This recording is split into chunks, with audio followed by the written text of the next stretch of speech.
오늘 성경 본문의 말씀은 전체 150편으로 구성되어져 있는 시편에 처음 시작을 하는 그런 해당하는 1편의 말씀입니다. 그리고 그 길이가 6절밖에 되지 않습니다. 이 6절밖에 되지 않는 시편 1편 1절로 6절까지 말씀을 세 단락으로 구분하면 1절과 3절은 복이 있는 사람에 관한 이야기이고 4절과 5절은 악인들에 관한 이야기입니다. 그리고 6절은 가장 중요한 핵심적인 키워드가 들어있는 말씀인데 시편 전체를 압축해 놨다고 해도 과언이 아닐 것입니다.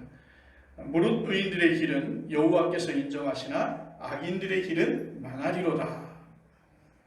의인들의 길과 악인들의 길을 이렇게 대칭적으로 묘사하고 있습니다. 의인의 인생은 잘 되지만 악인의 인생은 망한다는 것이죠.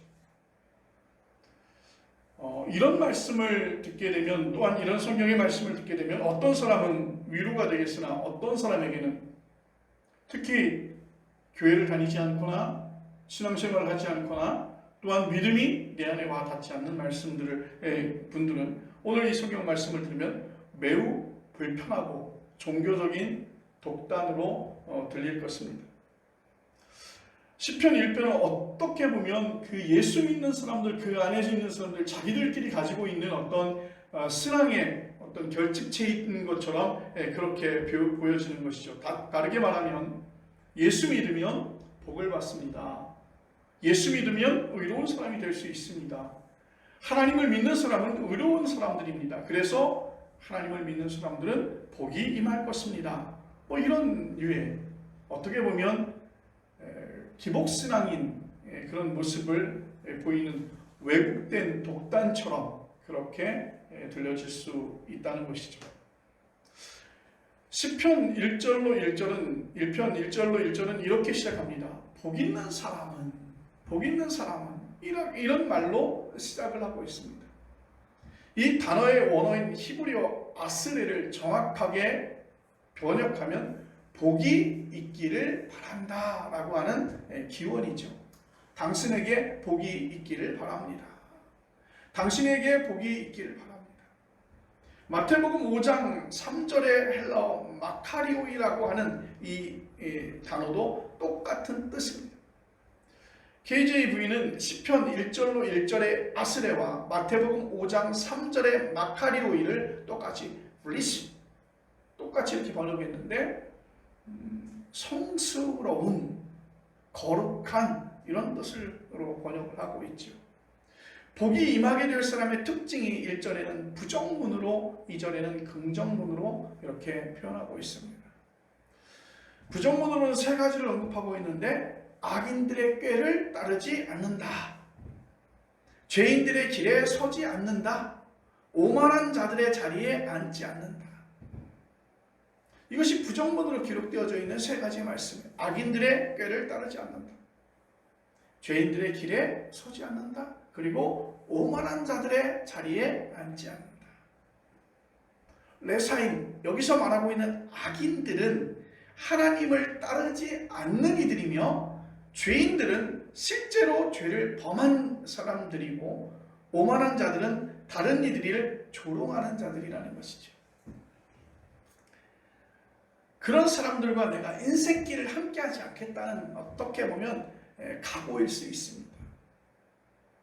나는 그런 사람들과 나의 인생길을 함께하지 않겠습니다. 오로지 나는 하나님의 말씀을 따라 하나님과 함께 동행하는 삶을 살겠습니다.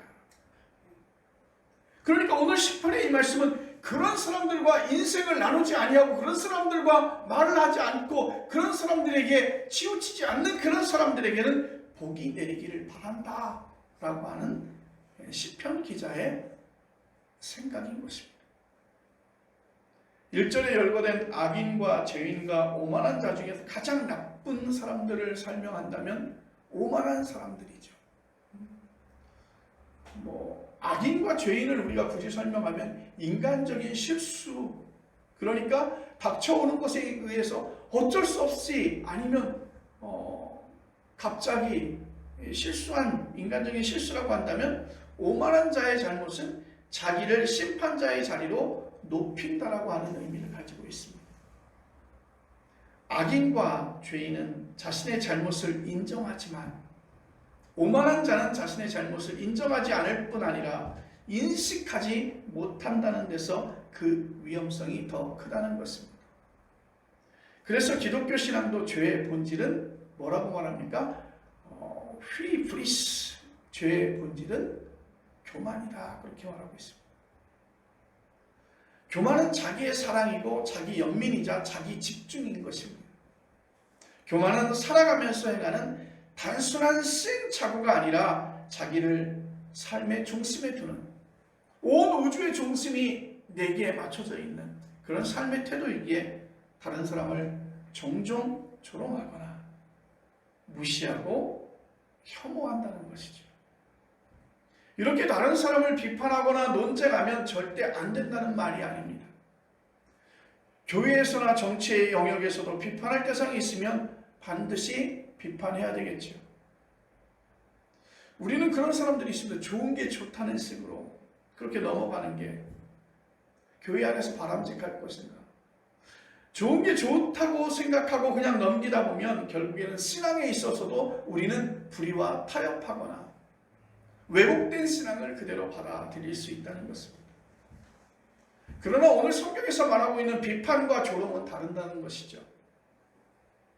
대한민국 사회에는 정당한 비판이 아니라 조롱이 너무 많습니다. 이 문제는 진보냐 보수냐에 관계없이 모두에게 해당하는 것이죠. 어느 언론에서 정치를 꽤 오래 하신 분이 그런 인터뷰를 하더라고요. 예전의 삼김 시대에는 서로가 지켜주는 선이 있었다는 거예요.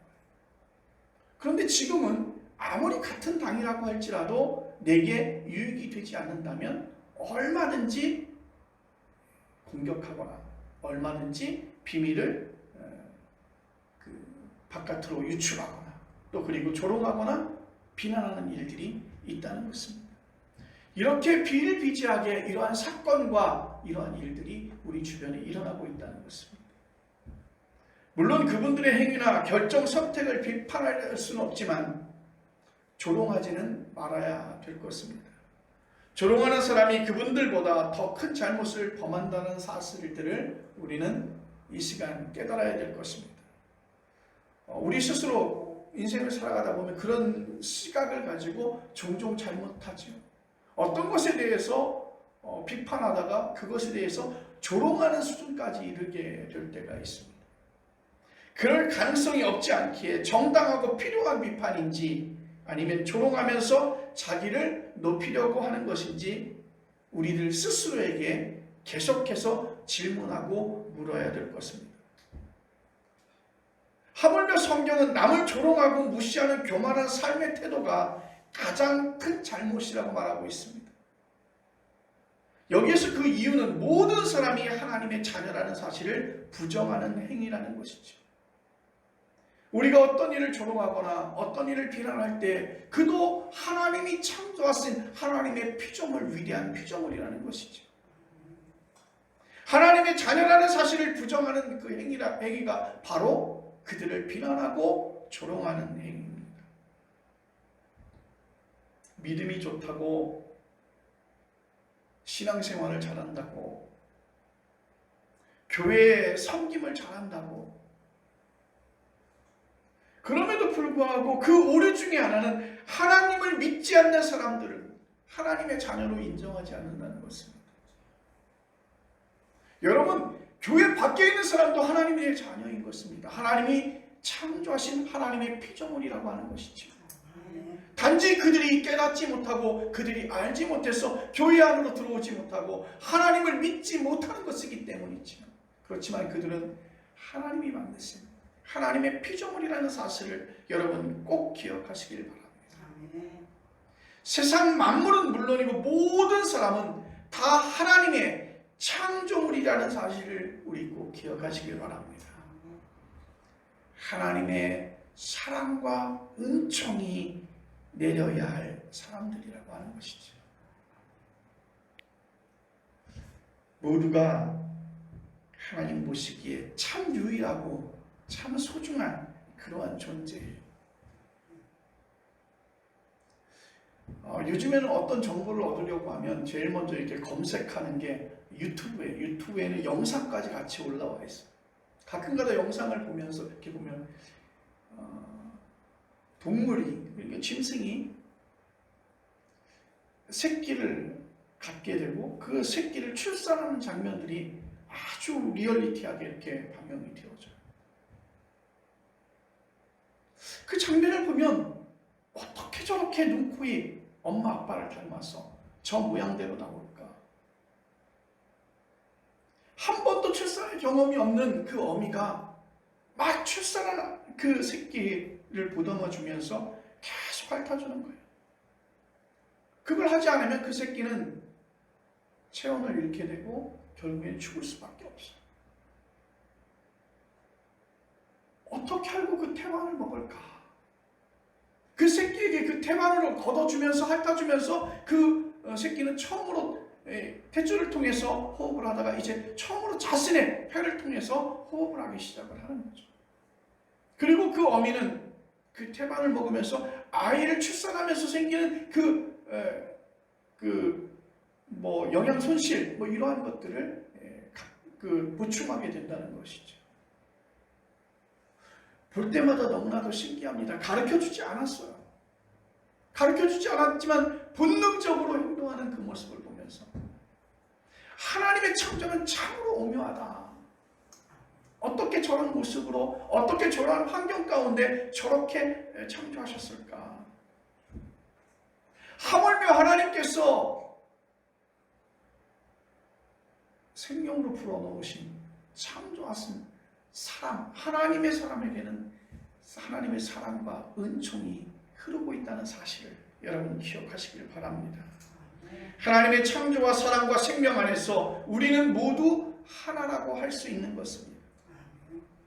하나님을 믿는 사람은요, 모범적인 사람만이 아니라 잘못이 많은 사람까지 모두가 하나님의 둘도 없는 자녀라고 하는 사실을 전제하고 관계를 맺어야 될 줄로 믿습니다. 저 사람은 예수 믿는 사람이니까, 저 사람은 주님을 잘 섬기는 사람이니까, 저 사람은 교회를 잘 섬기고 그 마음속에 예수 그리스도의 사랑이 넘치는 사람이니까 라고 하는 관계가 아니라 저 모든 사람들은 하나님의 창조물이라는 사실을 여러분 기억하시길 바랍니다. 나는 그를 미워할지 모르지만, 나는 그를 무시할지 모르지만, 나는 그를 비난하고 조롱할지 모르지만 하나님 보시기에는 참으로 사랑스러운 하나님의 자녀인 것이. 그래서 크리스찬에게는 그들은 내가 저들을 구원할, 내가 저들에게 복음을 전해야 될 그러한 대상으로 여겨야 될 것인 줄로 믿으시기를 바랍니다. 여러분, 그러면 어떻게 내가 그를 향해서 조롱하고 비난하겠습니까? 어떻게 교만의 죄를 저지르겠습니까? 오늘 복이 내릴 사람의 특징을 본문 시편 기자는 1절에서 무엇 하지 않는 것에서 더 나아가서 2절에서는 무엇을 해야 된다고 이야기합니다. 여러분 보세요. 우리가 첫 번째로 악인들의 꾀를 따르지 않는다 그랬습니다. 부정문으로. 그리고 죄인들의 길에 서지 않는다 그랬습니다. 오만한 자들의 자리에 앉지 않는다 그랬습니다. 그들과 함께하지 않는다는 것입니다. 그런데 이제는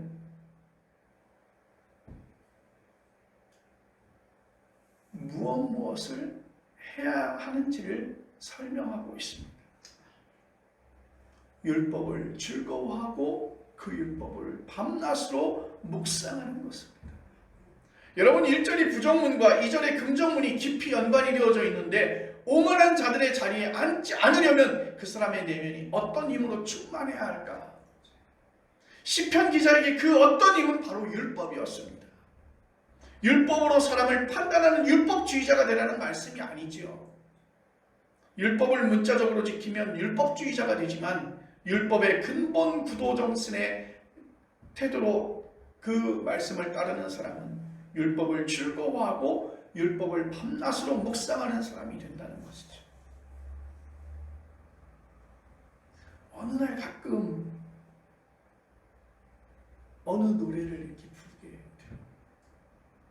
흥얼흥얼 나도 모르게 노래를 부르게 돼요. 그런데 너무 신기한 거는 그날에 그 노래가 내 입에 올라서 하루 종일 그 노래를 흥얼흥얼거려요. 무슨 이유에서인지 잘 모르겠으나 그 노래가 입에 올라요. 그 찬양이 입에 올라요. 그래서 매일매일 그 하루 종일 그 찬양을 내 입에서 흥얼흥얼하고 있어요. 시편 기자는 아마 오늘 그 말씀이지 않을까요? 율법을 즐거워하고 그 율법을 밤낮으로 묵상하는 거예요. 율법의 본질인 하나님의 사랑과 능력이 그의 삶을 가득 채우고 넘친다는 뜻이잖아요. 다른 것이 들어갈 수 없을 정도로, 다른 것이 내게 무엇을 세우지 못할 정도로 하나님의 말씀, 하나님의 사랑과 하나님의 그 능력이 그의 삶을 가득 채운다고 하는 그런 의미일 것입니다. 여기까지가 우리가 동의할 수 있는 거예요. 여기까지가.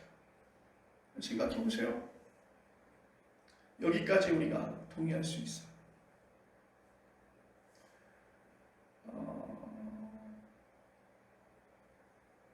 오만한 자들의 자리에 앉지 않으려면 율법을 즐거워하고 그 율법을 주야로 묵상하는 자로. 그런데 문제는요, 3절 말씀이에요. 3절 말씀 보겠습니다. 그는 시냇가에 심은 나무가 철을 따라 열매를 맺으며 그 잎사귀가 마르지 아니함 같으니 그가 하는 모든 일이 다 형통하리로다.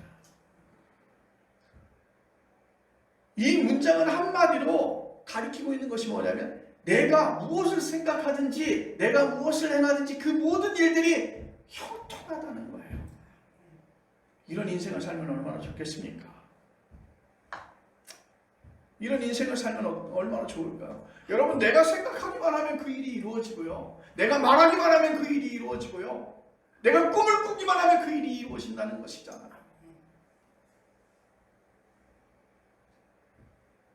근데 이 말씀을 듣게 되면 어떤 사람은 내 인생이 잘 풀렸다, 여기에서 흡족하다, 정말 만족하다, 이런 사람들이 있을 거예요. 근데 별로 많지 않습니다. 또 어떤 사람은 인생이 잘 안 풀린 사람은 자기가 하나님 말씀 안에 바르게 살지 못했기 때문이라고 자책할 수도 있습니다. 지금도 잘 안 되는데 내가 하나님의 말씀을 잘 지키지 못해서 오늘 이야기하고 있는 시냇가에 심은 나무가 되지 못한다는 거예요. 또 어떤 사람은 하나님의 말씀과 인생살이는 연관성이 없다고 생각합니다. 하나님의 말씀은 다 옳지만 하나님 살아보십시오. 그게 그렇게 되는지. 각자가 살고 있는 삶의 모습이 다르기 때문에 어느 쪽이 생각이 옳다고 단정할 수는 없지만 오늘 시편 기자가 말하는 만사형통이 오늘 우리가 세상살이에서 일반적으로 생각하고 있는 그 기준과는 매우 차이가 있다는 사실을 분명히 깨달아야 할 것입니다. 그 다른 기준이 무엇인지 오늘 내가 깨닫고 돌아가는 것이 오늘 이 말씀의 핵심인 것입니다. 오늘 그 말씀의 기준을 본문 6절에서 확인할 수 있습니다. 그것이 시편 1편의 결론이기도 하며 시편 150편 전체의 방향과 결론이기도 합니다. 무릇 의인들의 길은 여호와께서 인정하시나 악인들의 길은 망하리로다. 여러분, 매우 과격하게 들립니다. 그리고 매우 상투적인 말로 들리는 것입니다. 오히려 저는 시편 1편의 3절 말씀이 더 은혜가 돼요. 더 받아들이기가 더 좋을 것 같아요. 그런데 6절의 말씀은 좀 더 상투적으로 들립니다. 인정한다라고 하는 우리말은 히브리어 유대하라고 하는 말씀의 번역인데요. KJV 영어 성경도 루터 성경도 둘 다 어떤 의미로 이야기하냐면 안다라고 하는 뜻이에요. 만사형통은 우리의 인생살이가 우리가 원하는 방식으로 잘 풀린다라고 하는 통속적인 의미가 아니라 여호와 하나님께서 나를 깊이 안다라고 하는 뜻입니다. 안다라고 하는 말에는 책임진다는 또는 인정한다는 의미가 포함되는 것이죠. 하나님이 나를 알기에 하나님께서 나를 인정하시고 하나님께서 나를 책임지신다는 것입니다. 여러분, 인정이라고 하는 말은 굉장히 우리가 살아가는 인생살이에서 중요하죠. 평소에 사람들에게서 인정받으려고 애를 씁니다. 상대방에게 주체적인 인간으로 인정받는다는 것은 인간의 발달 과정에서 없어서는 안 될 요소라고 하는 것입니다. 어른이 되어서도 그런 방식으로 누군가에게 인정받으려고 하고 그런 게 있죠. 며칠 전에 이렇게 자전거를 타고 이렇게 지나가고 있는데 선거에 떨어지고 나서 시장 선거에 떨어지고 나서 얼굴 잘 보지 못했던 강릉 쪽에서 유명한 정치인이죠. 최욱철 씨를 이렇게 만나게 됐어요. 지나가는 길에. 그분은 차에서 내려서 걸어서 이렇게 오는 길이었고 저희는 자전거를 타고 이렇게 지나가는 길이었는데 매우 익숙한 얼굴이었기 때문에. 근데 지나가면서 제가 안녕하세요 하고 인사하니까 네 안녕하세요 하고 인사를 받으시더라고요. 그런데 그 찰나에 저는 그거 느꼈습니다. 그 사람이 나하고 눈이 마주쳤을 때 이거 인사를 해야 되나 말아야 되나. 나는 이제 더 이상 정치인이 아닌데. 예전 같으면 그러잖아요. 정치인들을 만나면 제일 먼저 명함 주고 악수하고 그러잖아요. 유권자이기 때문에 그렇죠. 근데 이제 이미 그는 정치에서는 조금 한 발자국 벗어난 상태였기 때문에 눈이 딱 마주쳤어요. 그런데 그 얼굴 속에 막 난처함이 보이더라고요. 인사를 해야 되나 말아야 되나. 막 이런 생각이 겹치는 것 같아요. 이제 자연스럽게 안녕하세요 하고 인사하니까 네 안녕하세요 인사하는데 제 옆에 있던 친구 목사가 지나가면서 자식들이 말이야 선거 때는 말이야 우리보다 먼저 말이야 손을 벌리고 말이야 인사하고 그러더니 야 인사도 저렇게 하네 이렇게 하고 지나가더라고요. 그래서 제가 그랬어요. 야, 인사했는데 당신 누구세요? 그러면 더 답답하지 않냐. 아마 그런 생각이었지 않았을까라는 얘기를 했는데 누군가는 사람에게 어떠한 목적과 그러한 것과 관계없어도 저 사람은 좋은 사람이야. 저 사람은 참 괜찮은 사람이야. 그렇게 인정받기를 원하죠. 본문은 사람의 인정이 아니라 어떤 권력의 인정이 아니라 여호와 하나님이 인정하심을 말하는 것입니다. 그 만사형통이 하나님을 나를 알고 나를 책임져 주시고 나를 인정해 주신다는 것입니다. 사람에게서 인정받거나 존경받는 것도 얼마나 가슴 두근거리고 뛰는지 아십니까? 당신 아니면 안 됩니다. 당신밖에 없습니다. 이런 이야기를 듣거나 당신은 참 선한 사람입니다. 당신은 참 능력 있는 사람입니다. 이런 얘기를 들어도 가슴이 뛰고요. 설사 아니더라도 가슴이 뛰고요. 막 그러는데 여호와 하나님이 인정하신다는 거예요. 그것이 바로 오늘 성경에서 말하고 있는 형통, 만사형통입니다. 오늘 본문은 사람의 인정이 아니라 하나님의 인정하심을 말하는 것입니다. 하나님의 환대는 하나님의 창조 능력 안에 들어가도록 허락받는 사건이죠. 하나님이 인정하신다는 것은 들어와. 너는 들어와. 여러분 어디를 들어가더라도 패스워드를 가지고 들어가거나 아니면 내가 거기 들어갈 수 있는 어떤 표를 가지고 들어가죠. 티켓을 가지고 들어가야 돼요.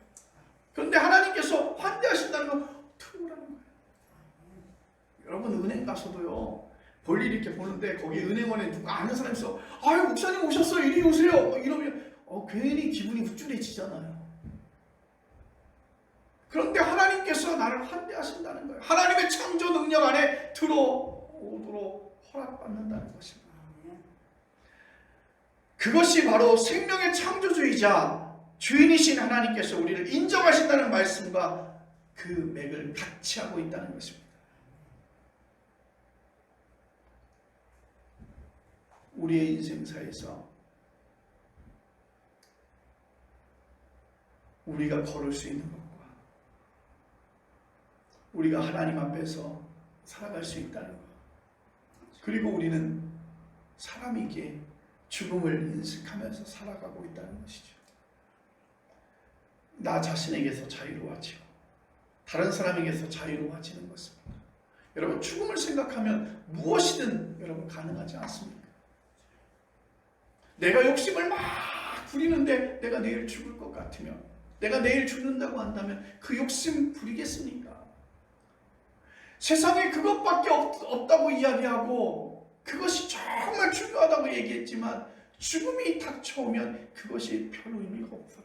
지금까지 나누지 못한 그것 때문에 그 권력 잡으려고 그 돈을 가지려고 나누지 못했던 내 가까운 사람들에게 말 한마디 더 하고 싶고 용서를 빌고 싶고 하는 것이 바로 사람이 아니겠습니까? 하나님께서 인정하시는 의인과 달리 악인의 길은 망할 것이라 시편 기자는 그렇게 말하고 있습니다. 너무 노골적인 표현이지요. 하나님의 인정하심을 받지 못하는 게 바로 오늘 본문이 말하는 망함의 본질입니다. 여러분, 하나님께서 그를 알지 못하는 것이, 하나님께서 그를 인정하지 못하는 것이, 그것이 오늘 본문이 말하는 망함의 본질적인 의미입니다.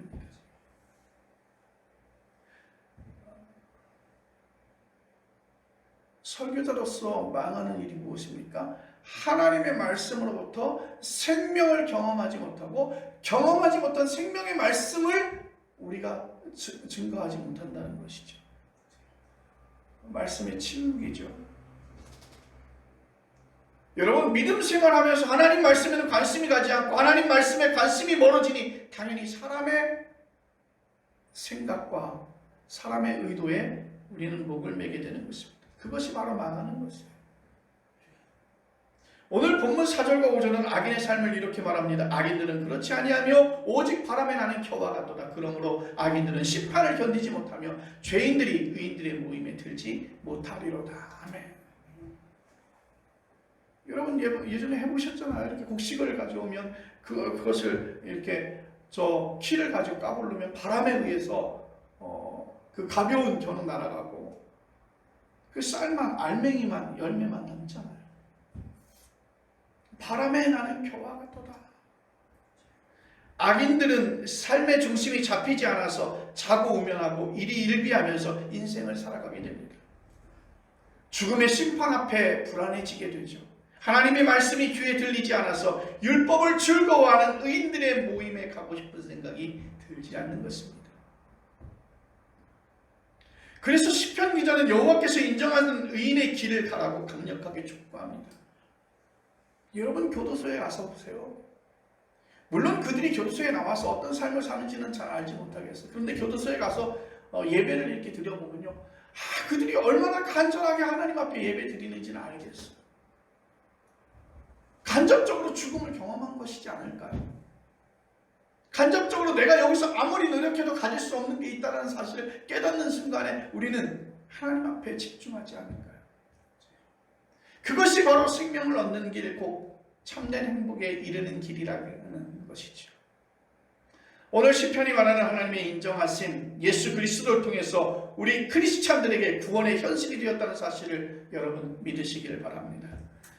사도 바울이 말합니다. 로마서 5장 1절에 그러므로 우리가 믿음으로 의롭다 하심을 받았으니 우리 주 예수 그리스도로 말미암아 하나님과 화평을 누리자. 여러분, 하나님께서 생명을 잃게 만드는 죄와 죽음에서 우리를 해방하신 줄로 믿으시기를 바랍니다. 하나님의 평화를, 즉 생명과의 평화를 얻게 되었다는 사실을 여러분 기억하시길 바랍니다. 우리가 인생을 살아오다 보면 매우 복잡한 것 같아요. 그런데 여러분, 우리 인생은 복잡한 게 아닙니다. 많은 일에 신경을 쓸 만큼 우리 인생이 그렇게 길지도 않습니다. 남의 부러움을 살 정도로 행복한 조건에서 오래 살았다고 해서 그게 복이 있는 인생이라는 보장도 없습니다. 행복도 한순간이고 불행도 한순간입니다. 하나님께서 인정하시는 의인의 길을 가면서 하나님의 뜻을 이루어 가시는 것이, 그리고 그 이루어지는 것을 기다리는 게 최선인 줄로 믿습니다. 바로 오늘 성경은 말합니다. 그 의인의 길을 우리는 예수 그리스도에게서 찾은 사람들인 줄로 믿습니다. 예수 그리스도를 믿는 우리를 하나님께서는 의롭다고 인정하셨다는 사실을 믿고 그 믿음의 길을 우리는 오늘도 꿋꿋하게 걸어야 될 줄로 믿습니다. 기도하시겠습니다.